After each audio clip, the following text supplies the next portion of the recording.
আজকে কি করছো গো? আজকে চিংড়ি মাছের ঝোল করছি, আলু দিয়ে, পটল দিয়ে আর কাঁঠালের দানা দিয়ে। দেখো এখন হচ্ছে চিংড়ি মাছের ঝোল।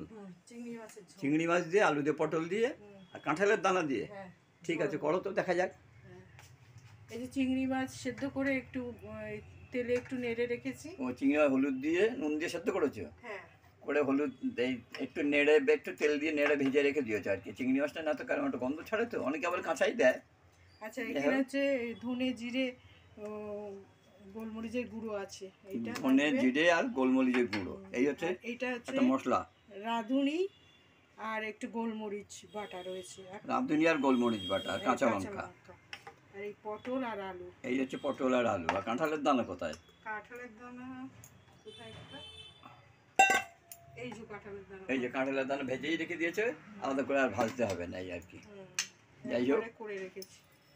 এবার হচ্ছে চিংড়ি মাছ দিয়ে, আলু দিয়ে, পটল দিয়ে, কাঁঠালের দানা দিয়ে ঝোল হবে পাতলা করে একদম। আমার এইটা হলে আর কিছুই লাগে না। ফোড়ন দিলাম। হ্যাঁ, আর এটা তো মশলা বলতে তো আর ওই শুধু ওই 5 ফোড়ন আর একটু জিরে বাটা, জিরে আর গোলমরিচ বাটা আর রাঁধুনি বাটা, আর রাঁধুনি বাটা দেয়। এখন আমরা আগে জানতাম রাঁধুনিটা শুক্তো নিতে দেয়, এখন দেখছি রাঁধুনিটা মাছের ঝোলেও দেওয়া পড়ছে। চিংড়ি মাছের ঝোলে খেয়ে দেখ দারুণ লাগে, আমি তো করি। আলাদা একটা ফ্লেভার থাকে, রাঁধুনি একটা নিজস্ব গন্ধ আছে। এই পটলগুলো আলুগুলো একটু নেড়ে নেবো, ভেজে নেবো, তারপরে কেন আসল কথা কিছু রান্না দিলেই সব বলছে দাদু একটু দেখি, দিদাকে একটু করতে বলো, দেখাতে বলো, সেই জন্যই দেখানো আর কি। বিশেষ করে যারা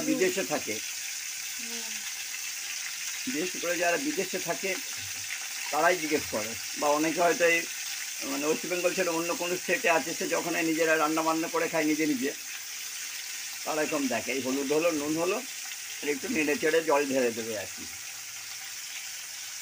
একটু ভেজে না নিলে তাহলে কাঁচা পটলের গন্ধটা, কাঁচা আলুর গন্ধটা থাকে, তো একটু ভেজে নিই। ভেজে নিতে হয়। তারপরে জিরে ধনে গুঁড়ো রয়েছে, এটা দেবো, দিয়ে নেড়ে তারপরে রাঁধুনি দিয়ে জল দিয়ে দেবো। রাঁধুনি দিয়ে নাড়বো না।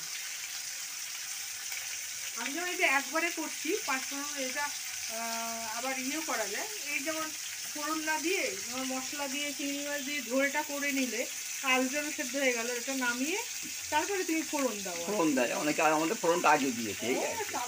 যে যার মতন করে করে আর কি, যার যেরকম স্টাইল, যে যার আপনার স্টাইল, আপনার স্টাইল।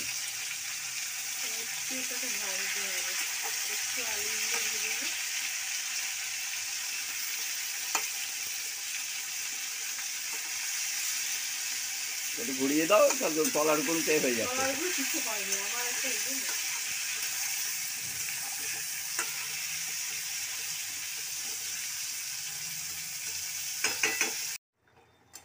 হয়ে গেছে চিংড়ি মাছের ঝোল,